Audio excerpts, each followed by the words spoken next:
Names a single attribute for masculinity which is going to come from a place other than trauma or pain. I talk about this all the time. People say, I've had a traumatic life. I say, well, then you're very, very fortunate. You had a traumatic life. Now, you may have misused that trauma. You may have misplaced it. You may have accepted the matrix telling you that you now have an excuse to fail, as opposed to using it to grow. But every single man of value went through trauma, and they went through pain. It's going to be painful to get strong, painful to get rich, painful to become important. It's going to be painful to become good with women. Your heart's going to get broken a bunch of times. You have to be prepared for the pain. If you're not ready for pain, you're never going to be anything that matters.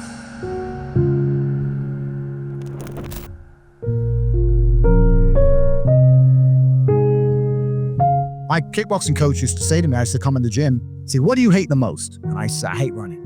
I say, okay, you're going running. I say, why? He goes, because whatever you hate is what you need.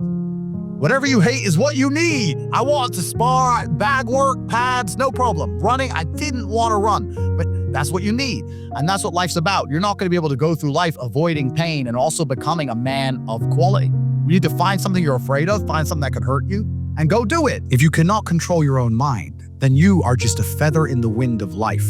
Because your own mind is the only thing you can control. You can't control the weather. Right. You can't control other people. You can't even control whether your heart stops beating. You might have a heart attack tomorrow. You can't control anything besides what you think. If you cannot control your own mind, then you go through life with zero control, zero influence. You can't control anything. You're just a feather in the wind, waiting for life to blow you from happy place to sad place to happy place to sad place. Completely hoping on the gods to be fortunate to you, because if any genuine discomfort comes your way, you're fucked. It is trained like everything else in life. It is trained. So if you find yourself not appreciating what you have until it's gone, then you must blink and cure your brain. If you find yourself unable to focus or concentrate on tasks, you must blink and cure your brain. If you find yourself unable to go and dedicate yourself to something you don't want to do, you must blink and cure your brain. I can't imagine a mind frame or a mindset where I want to do something and can't do it. Right. So it's almost difficult for me to answer that question, because if you have that kind of mind, if your mind is so fundamentally broken that you cannot do with your own mind what you want to do, right? You know, like that, then you're just fucked, right? Life is hierarchical. There's always going to be kings and there's always going to be peasants.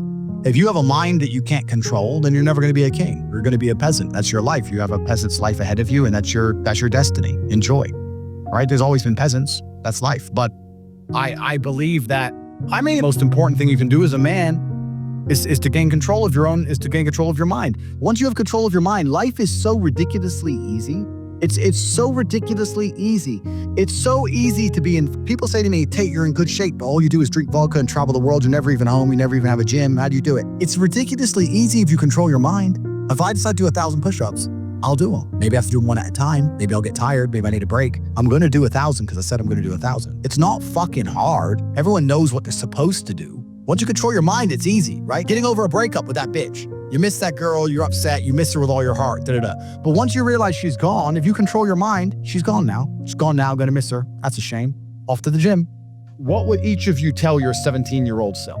Let's not answer time travel questions like buy Bitcoin or some stupid shit like that. Let's actually, what would I, stop wasting your time. So I was 17, I was working at a fast food restaurant making sandwiches. Now, the internet didn't really exist as such, but looking back on it, it was part of my journey. And I regret nothing because I ended up where I am. So would I even go back and tell myself anything is the question. If I had to, it would be to not burn so much of my time. Let's talk to the 17-year-olds who are listening. You know, do you finish your job, come home, play video games, etc.? That's what I used to do when I was 17 a little bit. What I didn't do is come home and think, okay, fuck, let's work on something new. Let's try and build something. Let's start a YouTube channel. Let's start creating content instead of consuming content. I'd tell myself to be a little bit more proactive with my free time and not fuck around so much. 3 reasons most of you are never going to be rich. 1, you do not identify opportunity. The opportunity we are discussing now, which happened on the 12th of March, where I bought 600 grand of Bitcoin, which is now worth in excess of 7 million. I've done zero work, zero. I've turned 600K into 7 million just because I identified an opportunity. It took me 10 minutes. You're sitting out there, if I just had $1 million, if I could just become a millionaire, that's how easy it is. Now, you probably didn't have 600K to buy Bitcoin like I did. Fine. You could have put 600 in and had 70 grand, 70,000 you could have had from 600. But you do not identify opportunities. This is the first thing you do not do. You do not pay attention to the world around you. You just live in your little bubble. You're too busy arguing with your ugly girlfriend, too busy stressed out about some dumb shit, too busy sleeping in. You don't pay attention. You're not perspicacious. This is why you miss opportunities. It's the first reason you're never gonna be rich. Second reason you're never gonna be rich, don't buy a house, rent a house. So like, oh, but isn't that wasting money? No, what's wasting money is buying a house, giving huge interest rates to a bank, and then tying yourself to one geographical location. The reason humans are the #1 species on the planet is because of our adaptability, the ability to adapt. I can go anywhere on Earth. I can go wherever the money is, where the money resides. If the money's residing in Japan, I can go to Japan. If I need to go to Singapore, I can go to Singapore. I can go live in Las Vegas. Wherever I'm gonna get paid, I can go, and I'll just rent. Boom, boom, boom. I ain't got nothing tying me down. It ain't gonna take years for me to buy or sell something. I ain't gotta worry about all the upkeep and property maintenance. Buying a house is foolish. Now, I'm not gonna lie, I do own this house because I wanted it to be exactly the way I want it, but I'm rich, right? You aren't. So you shouldn't be doing that. Anyway, you do not need to buy a house. It's one of the biggest mistakes you can make. It's a psychological thing that your parents have told you. If you own a home, if you own a home, if you own a home. And then I tell people this and they go, oh yeah, but you could always rent it out. You're gonna spend $300,000 on a house so that you can rent out for $800 a month. And then every time the boiler breaks, you're gonna spend $500 fixing the boiler, and they're gonna damage your house. And by the time they leave, you're gonna need a whole bunch of repairs, and they're gonna be calling you all the time for hassle and stress if they even pay their rent on time. You think that's a good spend of $300,000? Do you know what else you could do with $300,000? Buy Bitcoin. So this is the second reason you're never gonna be rich, because all your ideas and concepts of how wealth is created are outdated. Third and most important reason you're never gonna be rich is because you do not have a plan. You do not have a plan to get rich. Nothing good has ever happened on accident. Have you ever met a guy who's just got covered in muscles, got six-pack? You're like, hey bro, how'd you do that? You've been going to the gym. Nah man, it was just an accident. Oops. No, he built that body purposefully. He did things specifically to get the result he desired. He ate a specific way. He trained a specific amount. He knew exactly what he was doing. Every rich person knows exactly what they're doing. People who are making money know exactly how to do it. You're sitting there saying, I want to be rich. You don't even have a plan to get rich. How the are you going to get rich on accident? How's that going to happen? Oops, I'm a millionaire. Never! One of the only things in this world you can control is your state of mind. You can't control the weather. You can't control other people. You can't even control your health. You might get a brain hemorrhage, or you might get hit by a bus. You might get assassinated. One of the very few things in the world you have genuine control over is your state of mind. You decide if you're a disciplined person. You decide if you're a happy person. You decide if you're a depressed person. These are things that in real time you can affect in your brain. This is all you can control on Earth. If you can't control that, then you're just a feather in the wind. And life's gonna blow you around, and you might land somewhere good, you might land in dog shit, nobody knows. Everybody understands that you're the sum of the 5 people you spend the most time with. Everybody understands that. Everybody understands that. But they understand that and still hang around with losers. True. It's like, is that not the ultimate mark of being a dumbass? If you understand that that's the truth and you don't create your friendship and create your reality, Yes. then you're a loser. I had a guy join the War Room the other day, my private network, and he joined, and we have multimillionaires in there. We have a billionaire in there. I bought a Bugatti purely to add Bugatti owners to my network. So we have Bugatti owners in there. We have guys connected to the point where I can't even say you on YouTube, right? A guy joined, he's 19, he ain't nothing. He goes, look, I know I don't have any value to give, but I'm just here to learn, and I understand that if I stand a chance of escaping the Matrix, you're the man I need to be around. I was like, you're absolutely intelligent. Instead of spending 19 sitting around playing video games, that's the smartest thing you could have ever done. His life's gonna change forever, right? Because he's around people who understand. So all the people out here are sitting there and go, yeah, you're the sum of the 5 people you hang around with the most. Yeah, and then go hang around with dickheads. You're an idiot. But most people are like that. Yeah, because they're idiots, right? You have to create your reality, and there's nothing wrong with saying to people, you know what, I've outgrown you. You know what, I'm on a different path to you. You know what, X, Y, Z. Sometimes you got to cut people off, because if you don't create your reality, they infect your energy. I have a saying, and it's not a very remarkable saying, but I use it all the time, and that's dumb shit leads to dumb shit. And I say that for an example, like let's say you leave your car unlocked. You're unprofessional, you leave your car unlocked. Now it gets stolen. Now here's a police case. Now, dumb shit leads to dumb shit. So when I'm around people who do dumb shit or unprofessional things, or they're not smooth, or they don't get their shit right, or they're negative, I refuse, because it comes true. Yeah. It's like you make it true. If I hang around with your stupid ass long enough, all the stupid shit you're talking about is gonna happen. Yeah. So it's like you speak it into existence. Yeah. So I refuse to be around it. Dumb shit leads to dumb shit. Everyone I talk to is such a fucking winner that when I sit around, all I could do is accidentally win. Yes. It's like, oh, bam, more money. You have to be very, very selective, and you have to very, very carefully curate your reality.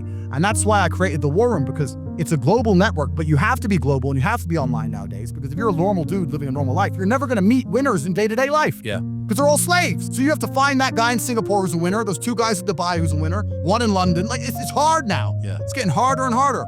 I'm gonna tell you how to get rich. When you're a scientist, you never ever wake up, go into the lab, pour the right chemicals, and fix the problem. That doesn't happen. You go into the lab, you try some shit, it fucks up. You try some new shit, it fucks up, and you keep fucking around until something kind of works. So mistakes, eventually something goes well. So I say this to people, look, how many ways have you tried to earn money? You earn money X way. How many other ways have you tried? Because you need to try a whole ton of ways, and you got to make a bunch of mistakes like a scientist does to find a thing that works. And everyone's heard this before, right? And then they'll say they have two hurdles to doing that. One, they're lazy. And two, they'll say, well, I have ideas, but I don't know how to start. Or I have ideas, but I need money to start. So then you have to look at your business ideas and your plans and find a way to remove the need for money to attempt them. So my philosophy on business is this: any business in the world that could genuinely work without investment. People get this idea in their head, I need loads of money. And every single business I've tried, I will find a way to launch it for effectively free. And if it starts to make money, then maybe I'll put money. Or then maybe I have some balance sheet, I can go to an investor and get money. But everyone has this idea they need money first. If you were in a room with ice cream experts and all they talked about was ice cream, how to make it, how to store it, how to move it, the different flavors, the size of the cartons it's in, how much it costs to produce, if all they talked about was ice cream and you were in that room, sooner or later, when someone comes to you to ask you something about ice cream, you're gonna know the answer. Yeah. But you're gonna accidentally know some shit about ice cream. If you're in a room of people who only talk about money, so you need to be around people who are about it. And the problem is with the people out here, everyone has a dream, but not many people have a plan. A dream and a plan are different things. When you say to guys, do you wanna be rich? Yeah, I wanna be rich. How will you get rich? One day when a ship comes in. So you could have a dream with no plan. When's the last time something fantastic has ever happened on accident? When's the last time you've seen a big jacked dude and you say, hey man, how'd you get so jacked? And he goes, don't know, oops. No, it just happened. No, he planned it. He went to the gym, he ate a certain way, he planned his meals, he had to make it happen. It's exactly the same with getting rich. You need a plan to get rich, right?